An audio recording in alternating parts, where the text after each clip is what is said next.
Now, with all the stories making the headlines this Friday, it's the ITV News at 10.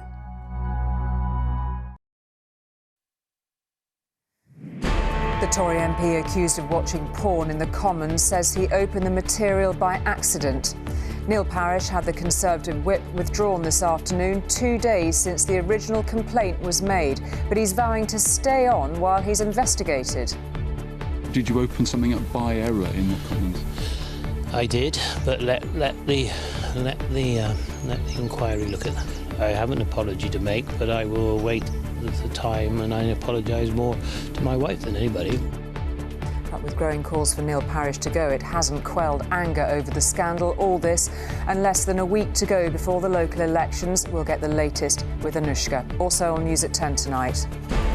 3 times Wimbledon champion Boris Becker jailed for hiding millions in assets after bankruptcy. 2 British volunteer aid workers captured by Russian forces, and their families here are in turmoil. I miss him. I can't cope with it. I've not ate. I can't sleep. My chest. It's horrible.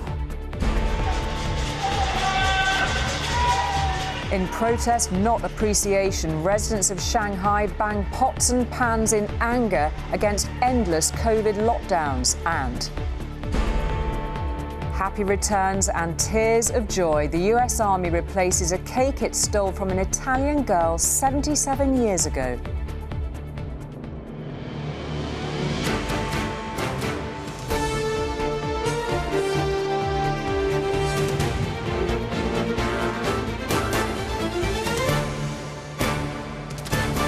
This is ITV News at 10 with Julie Etchingham.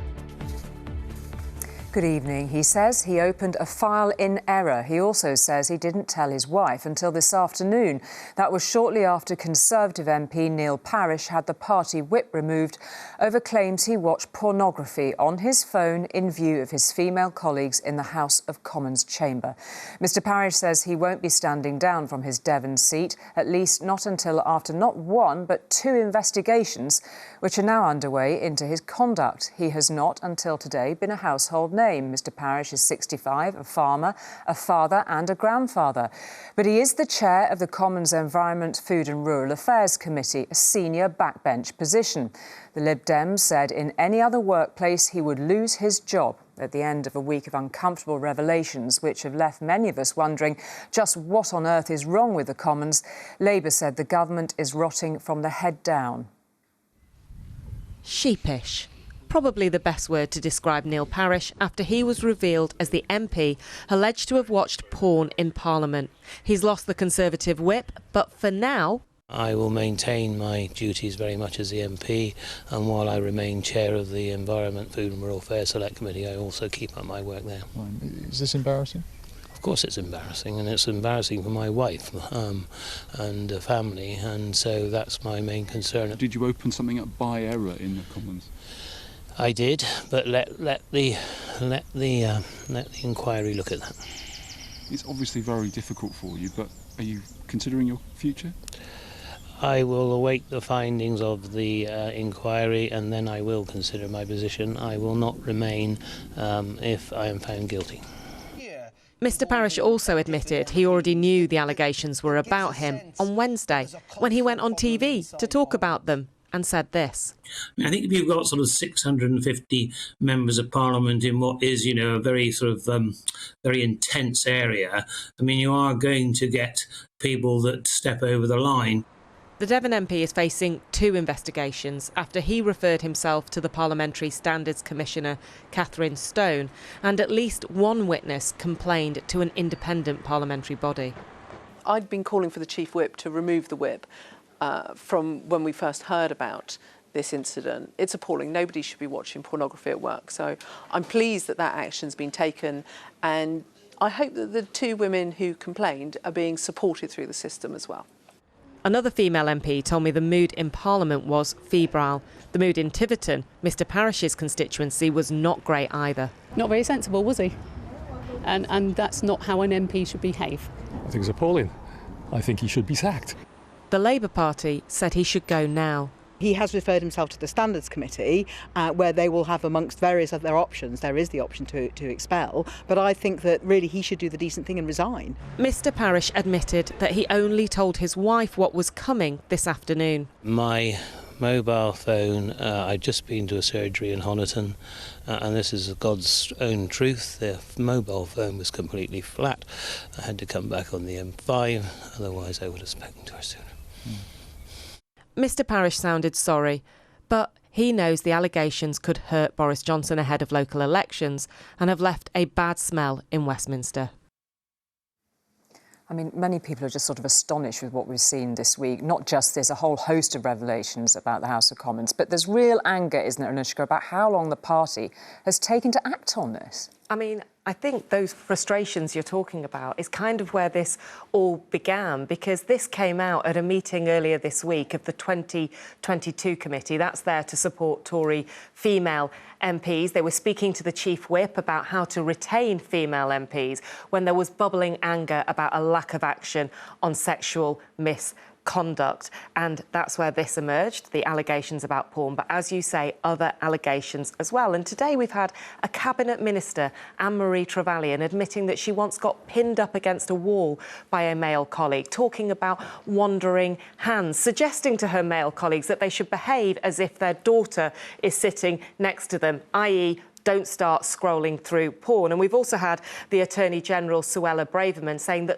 a small minority of men behave like animals. I know that female Tory MPs really liked those interventions from Cabinet Ministers today and yesterday. In terms of what needs to happen, talking to female MPs, I would say two things emerge for me. The first is this idea that bad behaviour is called out straight away when it happens so that people know they can't get away with it. But secondly, how can we make Parliament a more professional workspace, somewhere where this sort of behaviour is not acceptable? On that, it comes down to the Speaker of the House, and I think there will be some difficult conversations. OK, Anushka, thank you very much indeed for that. Now, in his tennis heyday, Boris Becker pulled off many great escapes to become the world #1, but not today. The former darling of Wimbledon, the youngest winner of its men's singles title, has been sent to jail for 2.5 years. He'd hidden and shifted £2 million in assets to avoid paying off his debts after he went bankrupt. The judge said he'd ignored the warnings and the chance he was given in a previous court case 20 years ago. From Centre Court to Southwark Crown Court, this is the last time for at least 15 months that 6-time Grand Slam champion Boris Becker will be appearing in front of the cameras. Wearing a tie in the famous purple and green of Wimbledon and supported by his partner Lillian, he arrived to be sentenced. Becker was once the golden boy of tennis, becoming the youngest player to win the Wimbledon men's singles at the age of 17 in 1985. He went on to win the championship 2 more times, as well as the Australian Open twice and the US Open. But his income had reduced dramatically after retiring in 1999, and he was declared bankrupt 5 years ago. Earlier this month, the jury found him guilty of 4 charges under the Insolvency Act. Becker had been convicted of failing to declare a share in a £1 million property in his hometown in Germany, a bank loan worth nearly £700,000, 75,000 shares in a tech firm, and transferring around £390,000 from his business accounts to others, including his estranged wife and his ex-wife. Boris Becker stared straight ahead as he was sentenced to 2 years and 6 months in prison. Judge Deborah Taylor said she acknowledged the loss of his career, his reputation and all of his property as a result of his bankruptcy. But while she accepted the humiliation he may have felt, there had been little humility. He had an incredible career. He was world #1. He ended up with 6 Grand Slam titles. He was also coach to Novak Djokovic for a period of time. And, there's just, a lot of sadness. I think all of us probably wonder what on earth is going through his mind tonight, just a lot of sadness. In 2002, Becker was given a suspended sentence for tax evasion in Germany. Tonight, he's starting a prison term in the UK after a spectacular fall from grace. Martha Fairley, News at 10, Southwark Crown Court. Last night we highlighted the obvious dangers to British fighters on Ukraine's front line after the death of one and the disappearance of another. Now it's become clear that even being a volunteer aid worker from Britain carries a terrible risk. 2 British men who were operating on their own in southeastern Ukraine have gone missing, Paul Urey and Dylan Healy. One aid group thinks they've been abducted by Russian forces. Their families back here are frantic with worry. As if we needed a reminder of the dangers of this war, any war, today came the news that 2 British volunteers, Paul Urey and Dylan Healy, have been captured by Russian forces. I miss him. I can't cope with it. I've not ate. I can't sleep. My chest. It's horrible. It's thought they were taken at a checkpoint near Zaporizhia. They were volunteering independently in the country, trying to help evacuate civilians. Paul Urey has type 1 diabetes and needs insulin. I said, why do you need to help? Why you? Let the professionals do it.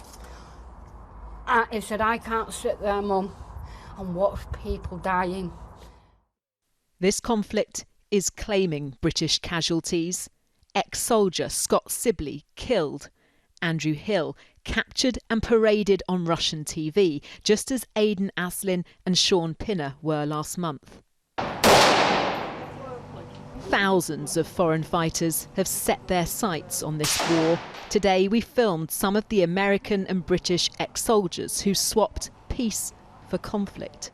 Simon, once a lance corporal in the British Army, now using his military expertise to help Ukrainians defend their country. I put my plans on hold to come here to help. When the war broke out, he enlisted with the Ukrainian Foreign Legion. He's asked us not to show his face. Does news of at least one British man being killed here, does it put you off? I think that just adds more fuel to the fire to continue. I don't want to just give up here. He was at the Yavoriv training base last month when it was hit by cruise missiles. The adrenaline was pumping, the heat of the fires and just the blasts of the rockets hitting. You could have been killed. Yes, that's true. I did think I was going to die. If you come here, it's a very high chance of you losing your life. Thousands have chosen to risk their lives to help in this war. Millions of Ukrainians have no choice at all. Rebecca Barry, News at 10, Lviv. A team of British war crime investigators will set off shortly to help Ukrainian experts look into atrocities committed by Russian troops. Their particular focus will be what's described as conflict-related sexual violence. In other words, rape as a weapon of war and how widespread it is. In one village outside Kyiv, ITV News has already managed to identify one Russian suspect based on some very distressing accounts. Snow on the ground. Tanks on the move. It's day 13 of the invasion. Russian forces pushing through near a village northeast of Kyiv. These images show them close to Bogdanivka on the day they arrived there. And when they did, they used rape as a weapon against residents. This is the soldier who's accused of using sexual violence against residents the following day. Among the first recorded cases of rape committed by an invading soldier. Tonight we name him Mikhail Romanov, and we have the accounts of women who escaped from him together. He put a gun against my head and said, "I can do with you whatever I want." A suburban sanctuary of second homes and swimming pools. This is what Russian troops did to it. They turned one house into a warehouse for their loot. These are the pillaged possessions that didn't quite cut it when space got tight during their escape. At the family home of Alexei Rudenko, they forced him, his wife, and his daughter into their cellar. He was shot as he shielded his child. his wedding ring cut from his finger after his body was recovered. Мені це не віриться, ще не віриться. Таке. Скільки він ще міг зробити? Скільки він міг добра зробити? Це яке право? Яке мали право? And later that same day, Romanov stormed another home nearby and attacked a woman, a mother who was with her young child. She spoke to ITV News about her ordeal. He tried to drag me by my hand to a bed. My child was crying. I was in a dressing gown, my hair unbrushed. I was trying to make myself look as unpresentable as I could. He was trying to get me into the bedroom, but I never went in there. I realized that if I went in there, I would have never gone out. And ITV News spoke to a second woman who told us she was raped at her family home by Romanov that same evening. He returned twice to rape her again. Her husband was shot dead and buried in the garden. She now says she and her young child have been left with nothing. It's thought that Romanov was killed by Ukrainian forces, but police are gathering evidence against him nonetheless. We identified a specific Russian soldier who we have charged with the rape of a woman and the murder of her husband. Russia has previously denied that its soldiers have raped Ukrainian civilians, but the sadism and cruelty of its campaign in this village is clear, and this is only one village. Rohit Khatri, News at 10, Bogdanivka. Well, after the horror of what's emerging day after day in Ukraine, it's hard to imagine when and how justice may come in the future. But a world away this afternoon in a US court, there was a sign that it sometimes does, that the dogged pursuit of it is worthwhile. The families of the victims of the British beheading gang, known as the Beatles, finally saw one of them jailed for life. Alexander Cote from West London, an Islamic State supporter, was sentenced after pleading guilty to 8 charges. Yes, there was justice for the families, but no sense of triumph. If evil has many faces, then Alexander Cote's is surely one of them. Today, the families of those he conspired to kidnap and kill told a court of the agonies he inflicted upon them. The parents who lost their only child and will never be grandparents. The mother who knows her daughter was raped and tortured, but fears what she doesn't know. The wife, now a widow, the children who will grow up without a father. Cote admits his crimes but has never said where the bodies are. To him, the dead were collateral damage, innocents slain in the cause of the caliphate. Joined as a regular fighter, then it was indirectly introduced to us that there was prisoners within the Islamic State. They have taken Western prisoners. I am in solidarity with the Syrian people. His victims, Kayla Muller, an American aid worker. Peter Kassig, in Syria to deliver medical care. We each get one life, and that's it. You get one shot at this. The way I saw it, I didn't have a choice. You know, like, this is what I was put here to do. James Foley, a journalist who sought to tell the world of the plight of others. In his words, the little people who are walked on like grass. As well as fellow journalists Stephen Sotloff and John Cantley, and British aid workers Alan Henning Daddy. and David Haynes. I want Cote to be thinking of the victims. I want him to be thinking of the families and what his actions have done. And I hope it starts to hit him now. And you know, I don't feel sorry for him. Even if he apologises, it's never going to be enough. Alexander Cote will now spend the rest of his life in prison. Even the judge was moved to tears listening to the families. He'd ordered Cote be joined by his fellow jihadist El-Shafi El-Sheikh to hear their words. There was a moment in court when Shirley Sotloff, Stephen Sotloff's mother, addressed El-Sheikh directly. She ordered him to look at her as she spoke. Every time he looked away, she stopped and demanded that he looked again. It was her chance to exert some power over a man who had done such harm to her family. Few people could hear her words or the words of other families without weeping, but two people were impassive throughout, Coty and El Sheikh. At one point, El Sheikh dabbed his face with a tissue, but I was watching his eyes and they were completely dry. Neither man has ever expressed true remorse for what they did, and it doesn't look like they ever will. Emma Murphy, News at 10 in the United States. As the Director General of the Vaccine Task Force, Madeleine McTernan, had a successful crash course in learning how to source and supply much-needed medicines.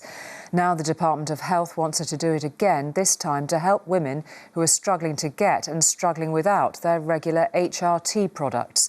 Ms McTernan will head a new HRT task force, liaising with suppliers to work out how to meet both short and long-term demand.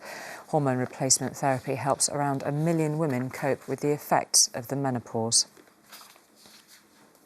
In China, where the coronavirus outbreak first took hold, more and more of the capital, Beijing, is being shut down to try to control the spread of the Omicron strain. It's not a full lockdown like the one in Shanghai. That's been going on for nearly 4 weeks, crippling everyday life and business. Unlike the rest of the world, China isn't prepared to simply live with the virus. It is sticking to its zero-COVID approach, which China's communist rulers see as a virtuous display of self-sacrifice. Beijing is clinging to the hope that Friday's round of mass testing won't prompt a citywide lockdown. Case numbers are still rising slightly, and every day another part of the city has been sealed off. But the government will do everything it can to avoid the same fate as Shanghai. Angry residents in China's financial capital have adopted a new form of protest. The authorities have blamed foreigners for instigating the nightly banging of pots and pans. It's a noisy show of dissent as they begin a second month of isolation. The draconian measures deployed in Shanghai have shocked the world and brought an end to the so far stable pandemic situation in China. I asked the country's health commission what went wrong. 上海和北京的这2个城市的特点，都是特大城市，人口基数大，人口的密度大，人口的流动性也是比较大的，所以这个防控就造成了很大的困难。 It was made abundantly clear at this morning's press conference that they will not abandon the policy of zero COVID.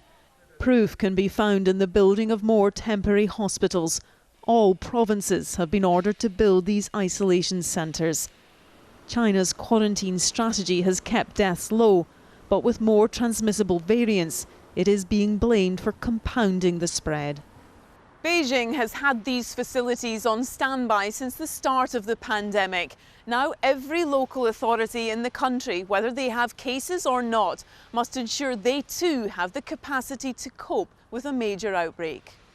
The economic costs of zero COVID are starting to be felt around the world. Shipping and trucking bottlenecks have created delays that will last for months. Growth forecasts have been lowered, and many businesses in China are at breaking point. The top 3 biggest issues around revenue. Many companies are actually got revenue of 0, and they've had 0 for the last 2 or 3 weeks. Moving forward, I mean, how long can businesses sustain that? We're also seeing issues around supply chain, around logistics, and then again around foreign talent. Foreign talent is sort of exiting China and not being replaced, and that's just a huge concern for the whole ecosystem of foreign nationals here in China. Officials say their policy requires the sacrifice of the majority to protect the minority. When this is all over, it will be the people, not the economy, who have suffered most. Debbie Edward, News at 10, Beijing. Now, judging by the number of parcel delivery vans on the roads, no one is saying the British fascination with online shopping is ending, but it does seem to be cooling a bit. Amazon has suffered its first losses since 2015. The reopening of bricks and mortar shops is one factor, of course, the cost of living crisis another. A third is a fall in value of Amazon's stake in an electric vehicle producer. Shares in Amazon fell by 10% on the news.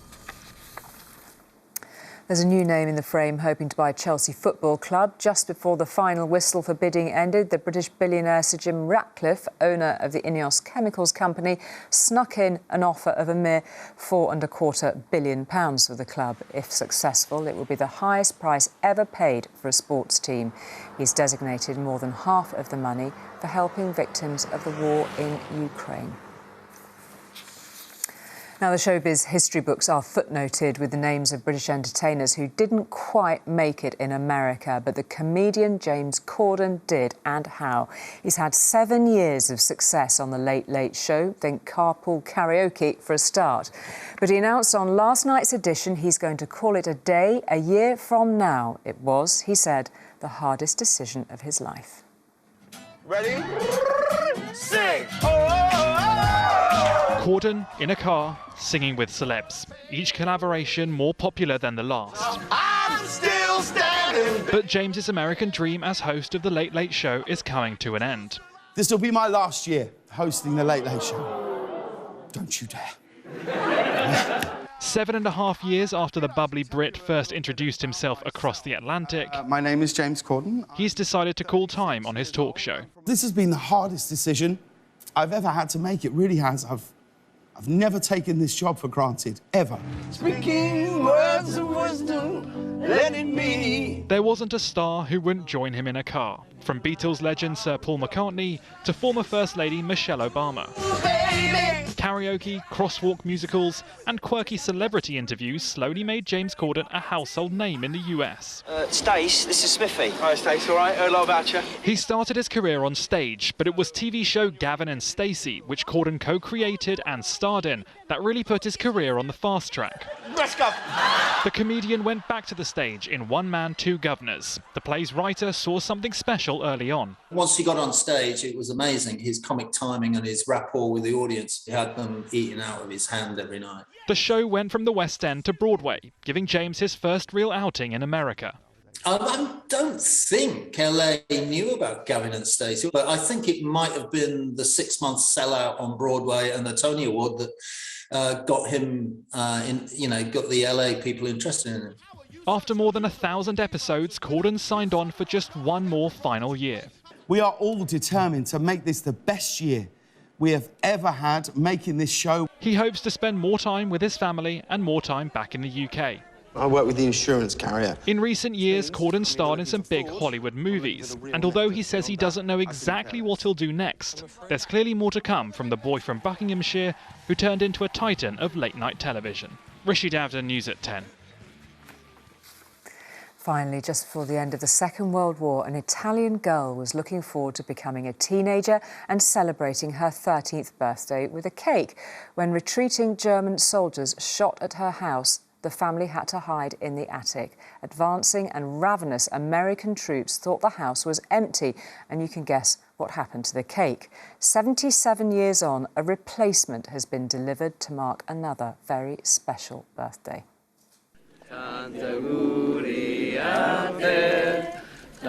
Turning 90 calls for lots of celebrations, which of course includes cake. But Mary Meons has quite the story, as this cake was being replaced for her by American troops 77 years after it was pinched. In 1945, Vicenza was occupied by the Germans when US soldiers came to liberate them. Mary was hiding in the attic with her family ahead of her 13th birthday when some hungry troops passed by. That cake disappeared when Mary's mother put it on the windowsill to cool off. American soldiers could not resist the sight and fragrant smell. Fortunately, today we have located a sufficient replacement. Thankfully, it was fresh out the oven and even brought Mary to tears. These soldiers weren't the ones to have eaten the original cake, but they were there to make up for their comrades' actions. It was a little awkward, but it was really makes me feel proud to be able to give her the cake and stuff. Despite Mary's disappointment 77 years ago, she could celebrate her town finally being free. And on this year's anniversary, she'll even be able to have her cake and eat it. Louise Scott, News at 10. Wonderful, and that is it from all of us for tonight. Have a very lovely bank holiday weekend. We'll see you next week. Bye-bye.